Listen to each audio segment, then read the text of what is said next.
The CBS Radio Mystery Theater presents...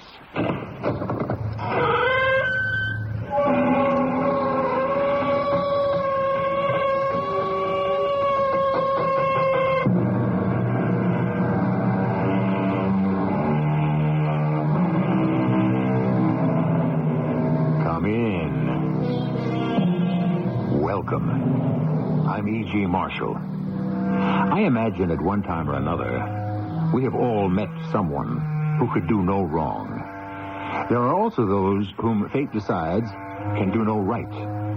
Marie Antoinette was such a one.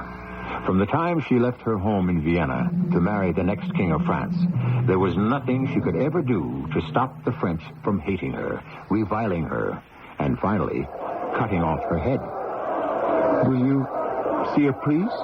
A priest? Now? No. But what will be said when it's known you refused the help of religion in these final moments?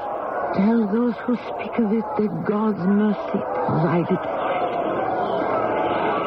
Do you think those people in the streets will let me go to the guillotine without tearing me to pieces?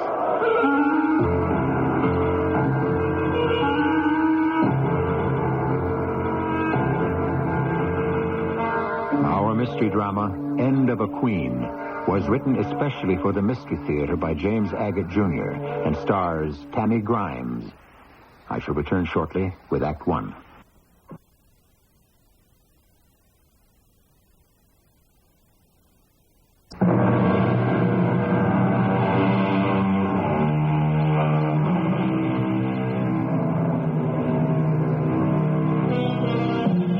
She was christened Maria Antonia.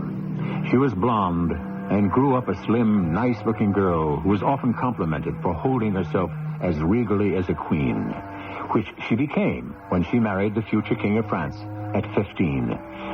Royal families arranged those things in those days. Now she is 38, imprisoned, going to the guillotine, and cannot understand why.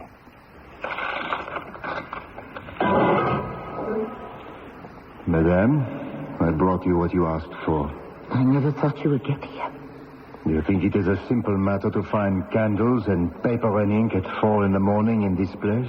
I suppose not. It was stupid, my anger at you, Lieutenant. I have so little these days, and my wants are so simple.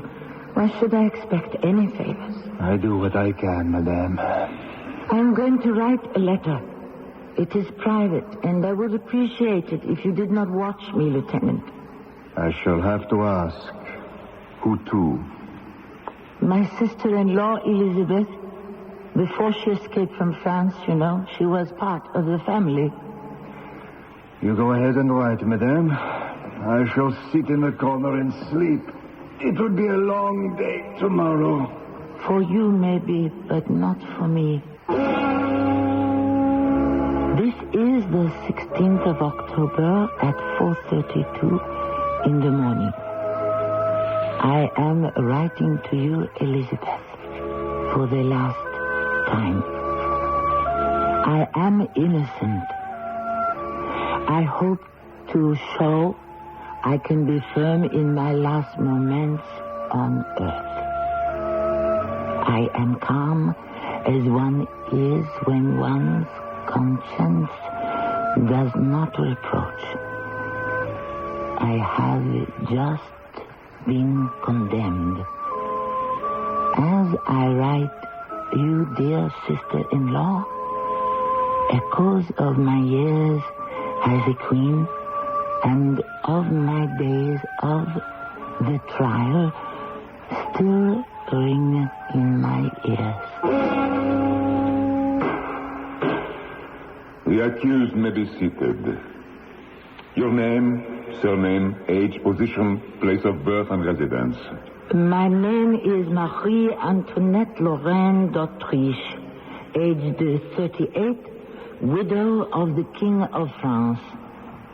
I was born in Vienna.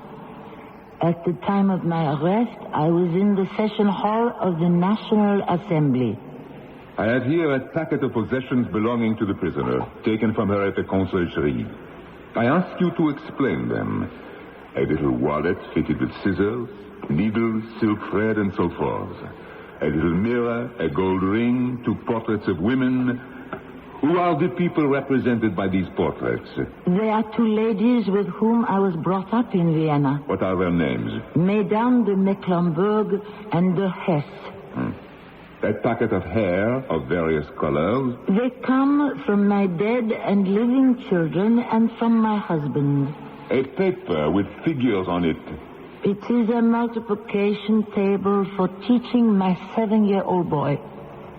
It has been reported that after the revolution you gave precedence to your son as if he were a king. He is a little boy of 7.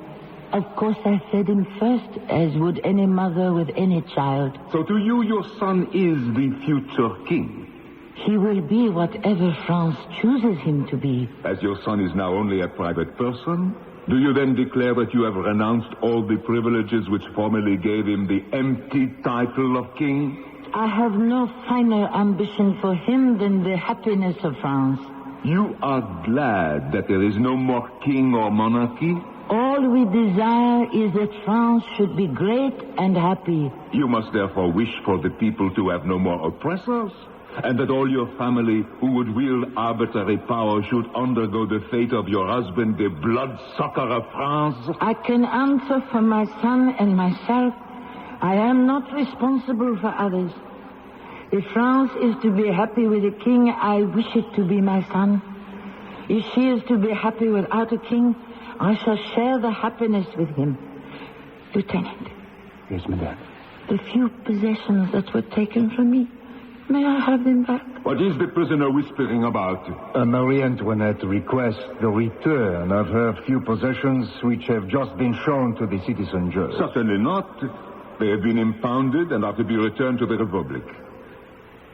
You, Marie Antoinette, where did you get the money to build and furnish the Trianon? The Petit Trianon is small in name only. It cost immense sums. That is possible.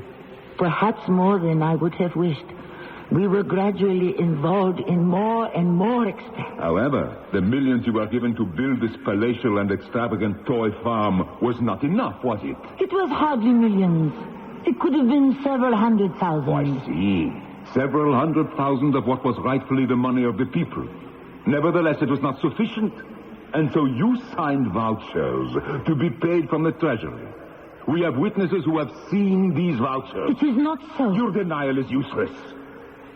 We have discovered 2 vouchers signed by you for the sum of 80,000 livres. And the signature is Marie Antoinette. What was the date of the vouchers? One was dated August 10th, 1792.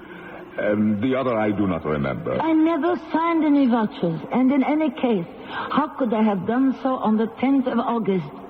The day on which my husband and I went to the National Assembly at 8 in the morning. How you accomplished it is not for this tribunal to determine. Your dissipated squandering of the riches that belong to the French people is common knowledge. Queen or no queen, it is hardly excusable. 200 new dresses a year. Gowns covered in lace and jewels. Your gambling debts in the hundreds of thousands. A national scandal. Please, I don't remember. I don't remember. I cannot. believe the prisoner is ill. What is that? Divine, speak up. I said I believe the prisoner is ill. It is now midnight and she has not eaten all day. She's extremely pale. You are her guard, Lieutenant Dupune, not her physician. Citizen jurors, you have to judge not a single deed or a single crime, but the accused's whole political life since she came to sit beside the last king of the French. It is now midnight. I believe we have heard enough. I shall expect a verdict before the night is over.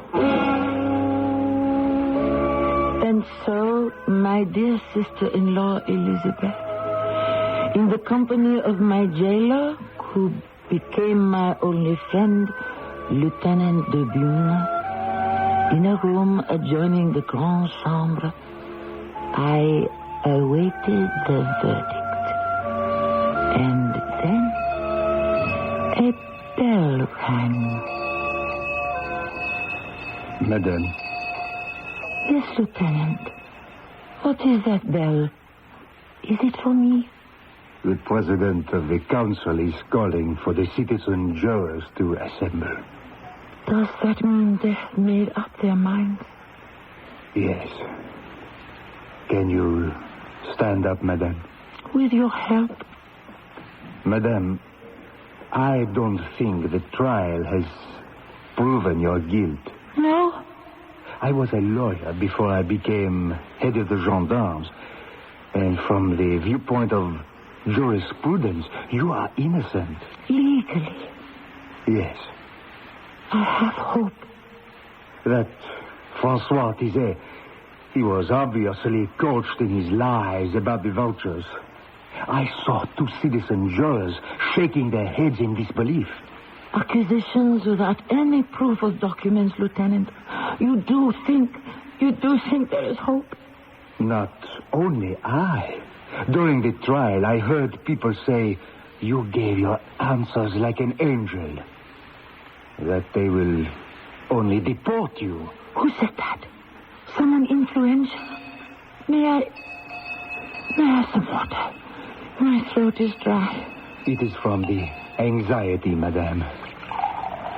You have been supreme in your answers since the death of the king. You have only a few more moments to endure. Here is your glass.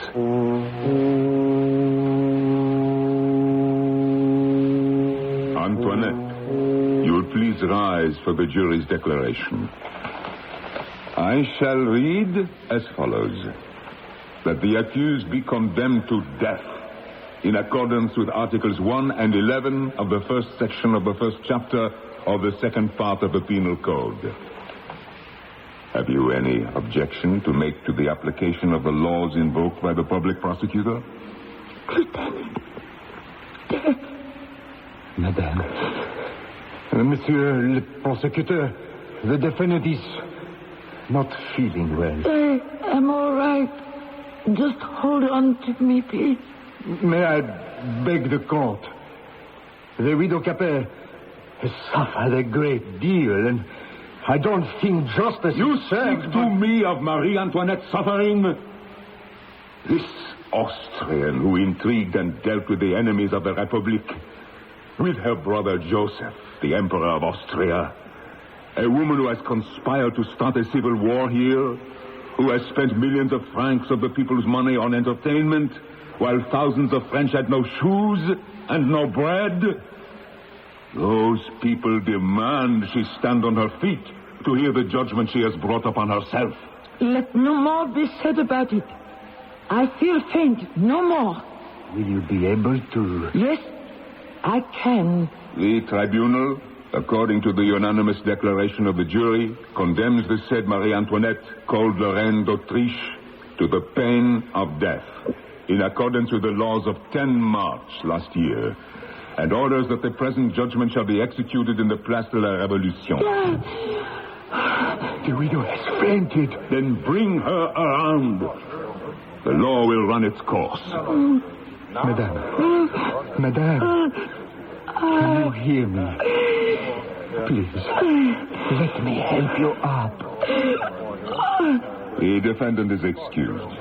Lieutenant de Bune, you may take your charge back to her cell.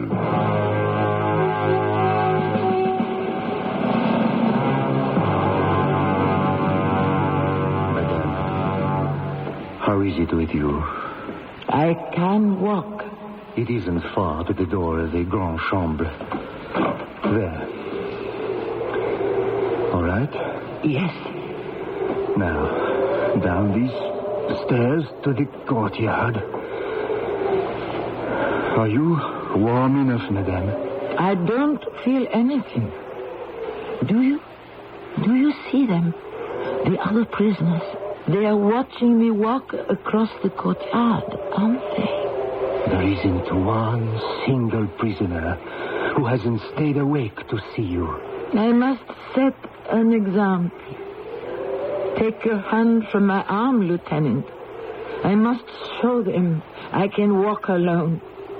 Show them how a queen behaves, even to the end.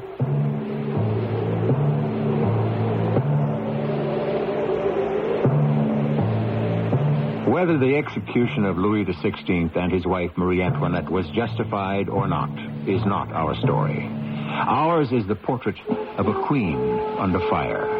How she maintained outward composure with the knowledge that she was the most hated woman in France. I shall return shortly with Act 2.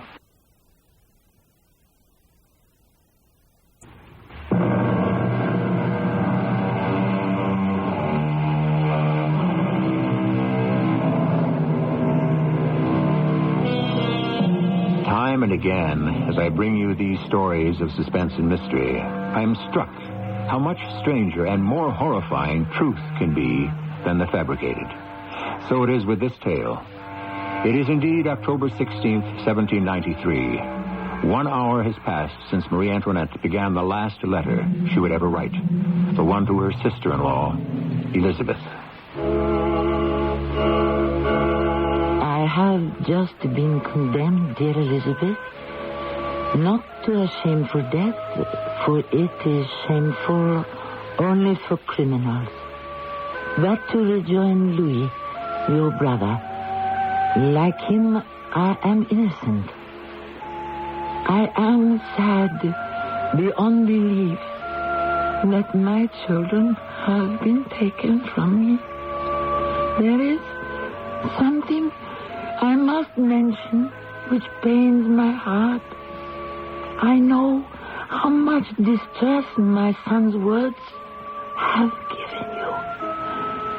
But remember, in 5 days, he will just be 8 years old. I think back and remember what a glorious time it was when he was born. How do you feel this morning, my darling? How does any mother feel, Louis? I am afraid it will be another girl. What are you doing here? You are going hunting. I want to be with you. Make certain you're well taken care of. I have Madame de Gummigny, who has always attended me. What can I do? Well, surely there must be something. Yes. Distract me with some news. Court gossip, anything. What is the news? Louis, tell me. The Americans are victorious at a place called Yorktown. At last. Thank the Lord. This revolution in America is costing us a fortune. Who was responsible for the victory? Lafayette. Yes. And Rochambeau and Miromany. I'm glad the English were beaten. I'm always afraid they'll be in France next. Nonsense. Our fleet is every bit as good as theirs. Louis. Don't tell me now, but I haven't had lunch yet. You go have your lunch, dear, and ask Madame de Gummigny to come here quickly. At 1 o'clock, how well I remember, my son was born. They took him away directly, and he was baptized.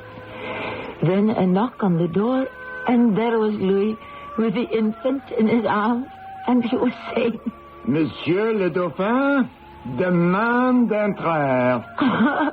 The Dauphin demands to enter. Louis and I were so happy. We laughed and cried and held on to each other with the little one between us in our arms. Antoinette, you will agree that you have been separated from your 7-year-old son for his own good? Is that what you would have me say? Are you also aware of the health of the young Dauphin? His health? Has been severely damaged. If that is true, it is only since he has been placed in the charge of the commissioner of the commune, Simone. I would have the citizen jurors know that this child one day was surprised by Simone in indecent defilement. And when the commissioner asked the boy who had taught him this criminal behavior, he replied his mother and his aunt. What do you have to say to that? Nothing. The young Dauphin declared in the presence of the mayor of Paris and the prosecutor of the commune that his mother and his aunt Elizabeth, sister of the late Louis Capet, that these two women often made the child lie down between them. that there then took place acts of the most uncontrolled debauchery, that there was no doubt from what Capet's son said that there had been an act of incest between mother and son. Widow Capet, what answer do you have to this accusation? I have no knowledge of the incidents you speak of. I have omitted another important fact, which I would like to bring to the attention of the citizen jurors.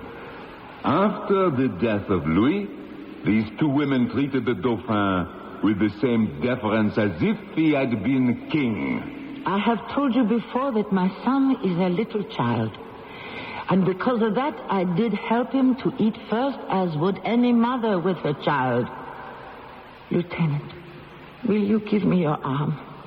The widow Capet would like to rise to her feet. Would she care also to answer the accusation? If I did not reply, it was because nature recoils from such an accusation against a mother. I appeal to all mothers who may be here in this tribunal. It is getting late, my dear sister-in-law. Or rather, I should say it is now early morning. I think back, and it seems to me I have always been accused and blamed for doing that which I felt was best for France. Even my own brother Joseph turned against me when I visited him in Vienna. I am told the gardens of Versailles are more beautiful than these of Schönbrunn. Is that so, Maria? Maria. He calls me Maria. Bless you, dearest brother. To again be an Austrian as I was born, just for the few weeks that I am here. I hope you keep those thoughts to yourself in Paris. I do. Joseph, why do you look so sternly at me? I must talk to you as Joseph II, Emperor of Austria, as well as your older brother. What have people been saying about me? Only the truth, I suspect. While in residence at Versailles, you would stay out all night, then return home at 6 a.m, and on to the races at 10. If the ministers scheduled a meeting with you, you might keep them waiting for hours. Is that so terrible? I am the Queen of France. You are the queen of the French people, who don't care for a queen who wastes money and spends all her life in enjoyment in a country that is the poorest nation in Europe. It was poor before I became queen. And anyway, Louis assures me there's plenty of money. Something is wrong with how the treasury is run. That's why I've had 3 new ministers of finance. I got rid of each of them myself. Have you ever asked yourself by what right you interfere in the affairs of the French kingdom? What studies have you ever made? What knowledge have you acquired that you dare imagine your advice or opinion can be of any use? Joseph! Particularly in affairs which require wide knowledge. I didn't come to Vienna to be insulted by you.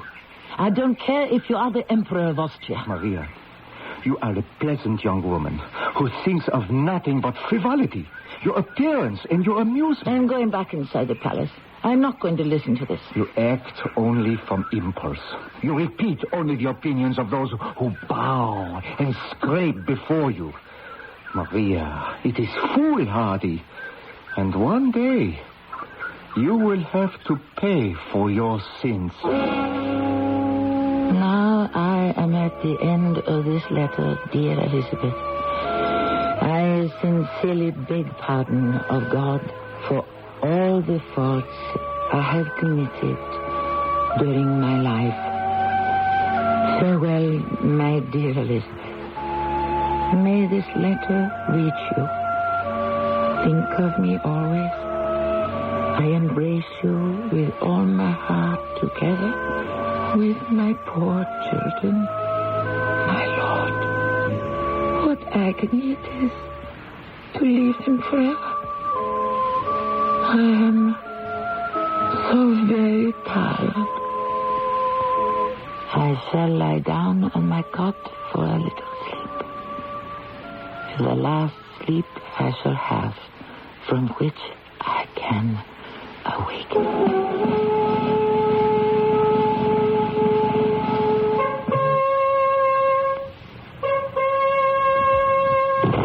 What's that? That sound? It's the call to arms, Your Majesty. The troops are being mustered and patrols sent out everywhere to make certain nothing will interfere with the execution. Who are you? Where is Lieutenant de Bune? Oh, he was taken from here an hour ago and arrested. But what for? I was asleep. I didn't even say goodbye to him. He was denounced by one of his men who saw him several times bring you a glass of water and several times return from the tribunal with you, walking bareheaded. Arrested? Everything is being taken from me. Your Majesty, will you eat something? You are a gendarme, young man? Yes, Your Majesty. What is your name? Philippe. Philippe, you had better not be overheard calling me Your Majesty, or they will come and arrest you. There is nothing majestic about my position anymore. Of course, I could always swear that you called me Your former Majesty. Have you been in service long, Philippe? When I was 14, I was with the troops who guarded you when you went to Paris to the opera. Sometimes people would jeer at you and make remarks, but you took no notice of them. I always thought you courageous. Nothing can change that for me. How old are you, Philippe? I'm 18. So young and already in a responsible post. My father was in the gendarmerie before me. Father to son. It often happens in the military service. Well, sometimes the son is more proficient than the father. That's the case with Henri Sanson. He does a far better job than his father did.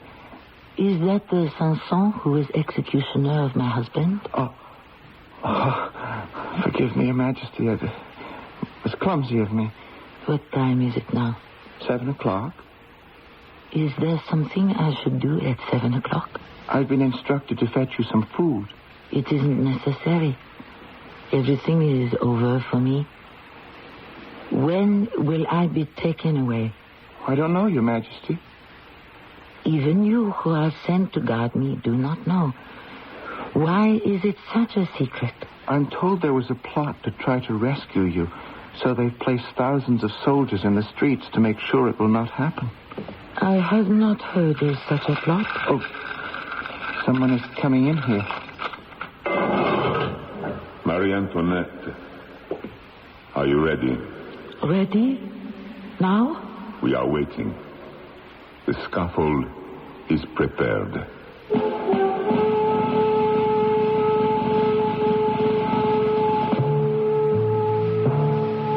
What you have been hearing, the words spoken at the trial, the letter written to her sister-in-law, the account of the lieutenant who was arrested for bringing the prisoner glasses of water, are all documented. France has kept extensive records of her past. We shall rattle the skeleton once more when I return shortly with Act 3.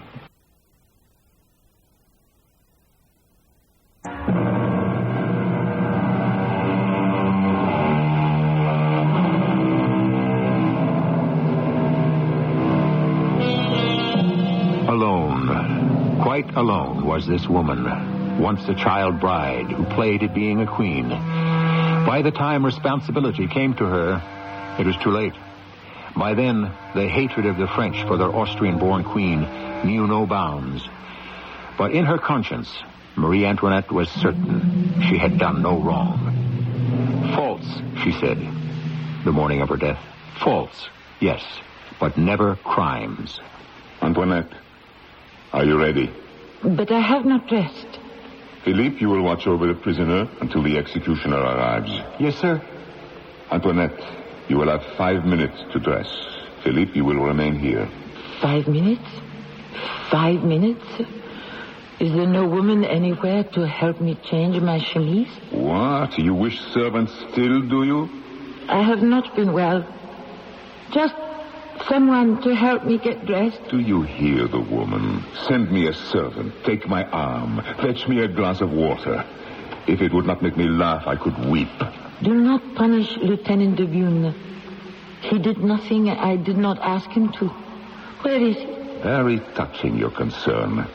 How concerned were you when you rode to Versailles in all your plumes, and the men and women on the road begged you for bread? I did not know they were hungry. Nor did you care. So you ordered your coachman to whip the horses faster. But enough of accusations. You have been condemned. What of the lieutenant? He will be taken care of.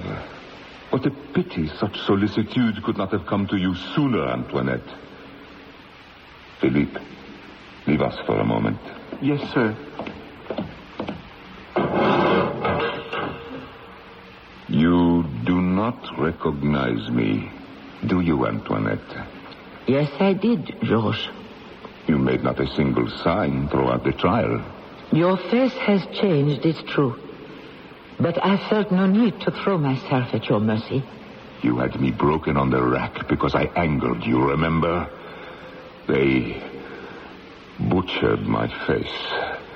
So, of course, by the time it healed, I was unrecognizable. I had nothing to do with that. I merely expressed the wish you be taken away. I had no knowledge of what would happen to you. All you did was give the orders, Now those who gave the orders are those who are condemned. The wheel turns, Antoinette. The poor above and the rich below. In those years, I always advised you well. I told you the truth, but you hid it from yourself.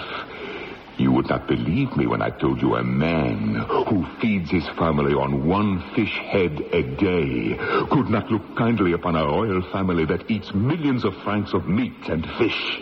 So it always comes down to money. It was not money that had me banished. I could not help what happened to me, Georges. I needed someone, and you spoiled it. You made it ridiculous and impossible. I was not surprised you had a lover.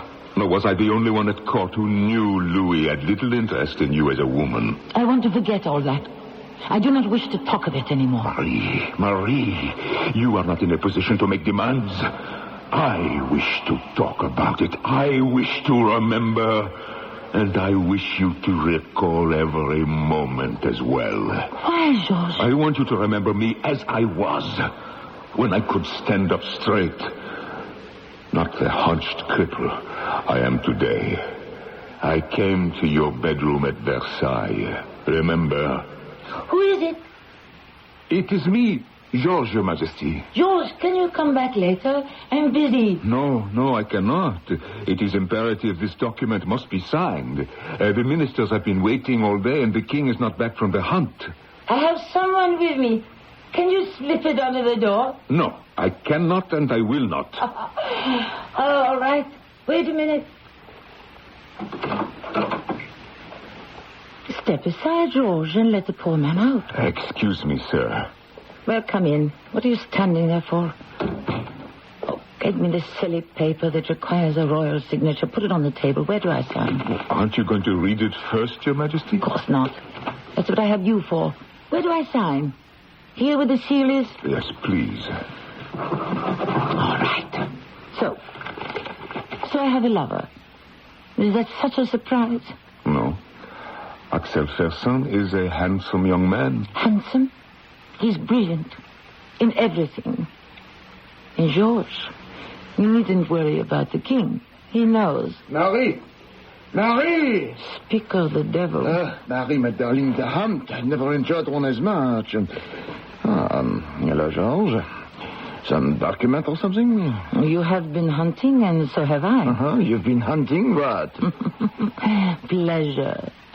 Axel was here. Oh, I see. Georges, you had some business for me to attend to. The Queen, It's all right. I signed it, Louis. You see, Georges, I told you Louis knew all about Axel. Oh, Marie, for heaven's sake. There was no way to keep it from Georges. He arrived, and so I had to send Axel away. What happens in our chambers is strictly between you and me, Marie. Oh, Georges doesn't mind. I told him it was with your consent. Georges, you will go now. He wouldn't say anything. Would you, Georges? And I did not say anything. But 5 days later, I was arrested, thrown into the Bastille, tortured, and then deported to Guyana. It is only when I returned several years ago that I learned it was not King Louis who had ordered me disposed of, but you, Antoinette. You were annoyed that my presence had placed the king in an awkward position, and an annoyance must be eliminated. But now, the wheel has turned. You have 5 minutes to dress, and no servants. No one to order about. The days of being waited on hand and foot are over. 5 minutes. No more. Philippe, come in and keep watch carefully. 5 minutes. He said 5 minutes, didn't he? I have my white negligee I wear in the morning. A queen must die in white. White for a royal funeral. My muslin tissue, this chemise, I must change for a clean one. Where can I change? There is only this one room. Monsieur. Your Majesty? In the name of decency, allow me to change my linen without witnesses. I'm instructed not to leave this room. I will turn to the wall and keep my eyes closed. I would not embarrass you. Philippe, is the woman changed to her funeral dress? Yes, sir. She is changing. Make sure she hides nothing that could stop the course of justice. Yes, sir. What does he mean? Make certain I don't take any poisons. 2 more minutes. Philippe, have you asked if she wishes to see the Abbé Girard? No, but I shall. The Abbé has offered you the service of his ministry. I decline the offer. But what will be said when it's known you refuse the help of religion in these final moments? Philippe, you will tell those who speak of it that God's mercy provided for it. May I suggest, on the way to la Place de la Révolution, the Abbé ride along with you? If he so wishes, listen to them. Do you think the people in the streets will let me go to the scaffold without tearing me to pieces? I am ready now. Georges, you may enter. Philippe, did she ask for the Abbé? He may ride with me to the guillotine if he wishes. Pay attention, madame. I shall read the verdict to you. There's no point. I know it only too well. The tribunal, according to the unanimous declaration of the jury, condemns you, Marie Antoinette, widow of Louis, to the pain of death. Condemns you, Marie Antoinette. He was a poor fool, my husband, the king. But it is a weakness of the Bourbon.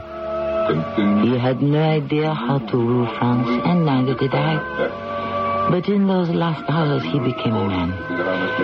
He had been condemned to death by one vote, the Duc de Chartres. One vote. The Duc de Chartres cast the single vote. The Duc with whom I danced the day I was married. The Judas.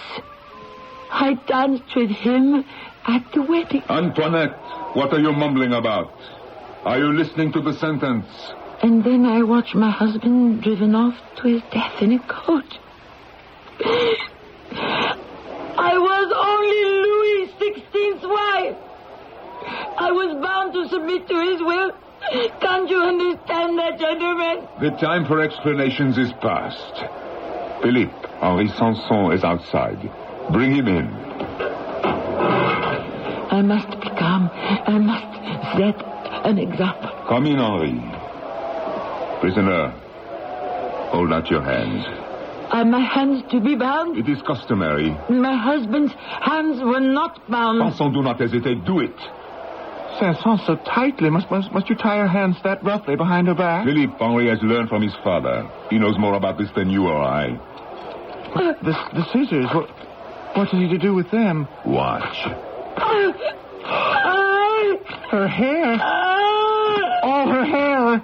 Nothing must interfere with the descent of the knife.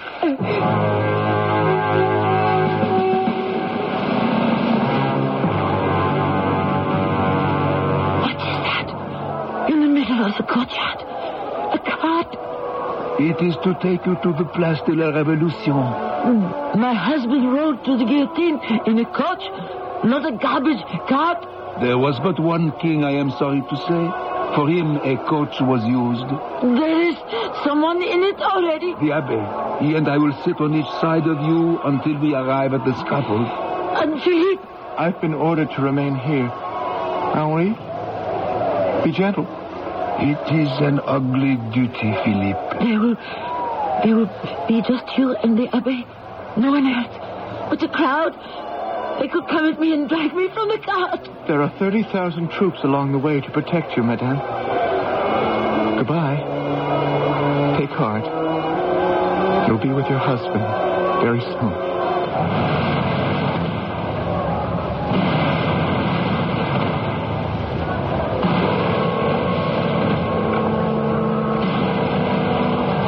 Madame, it is a long ride. Yes. Long live the Republic! Is this the Rue Saint-Honoré? It looks so different with all those people. What is that? The cannon at the Bastille. Madame, we have arrived at the scaffold. Don't touch me, anybody. I can climb from this dung heap without any help. Let them all scream. Show their hatred. I don't care. I have never cared. I hated them all. Always. There's the ladder to the scaffold. They don't dare come near me. I can climb ladders as well as any farmer. I've climbed to the roof of the Trianon often to rescue my kittens. Look at them staring at me. They could never hate me as much as I loathe them. Look at them, wild beasts. Watch me, animals. I will give you a performance. Over here, madame. Please, turn your back. Oh, monsieur, I ask your pardon. I stepped on your foot. I did not do it on purpose. I must tie you to this plank, madame. They would have the world believe being a queen is enough to condemn you. That to reign over others is to be a traitor to man. The kings are a race born to harm people. But we care no more for our subjects than we care for the insects we crush with our foot. And it is true. But you will never kill all of us. You will never!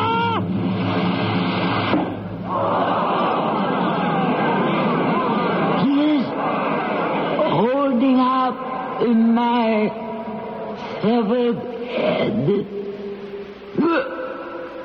for all to see. I feel nothing.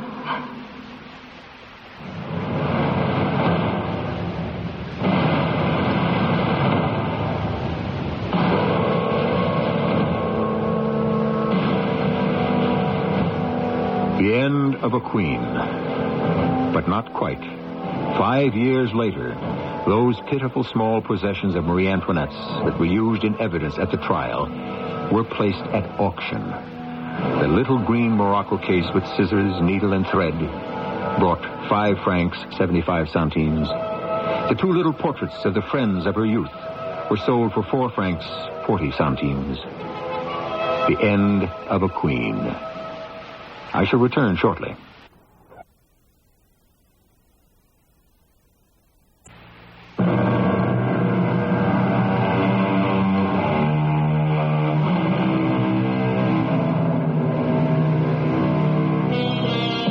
We shall never know with certainty what went on in the heart of the Queen. We do know she met death unflinchingly. But was it pride, rebellion, or vindictiveness to the end that made her refuse to show the people the cringing queen they wanted to see? Those who saw her die never knew that when the knife fell, Marie Antoinette entered history. Our cast included Tammy Grimes, Norman Rose, Russell Horton, and Bob Caliban. The entire production was under the direction of Hyman Brown. This is E.G. Marshall inviting you to return to our Mystery Theater for another adventure in the macabre. Until next time, pleasant dreams.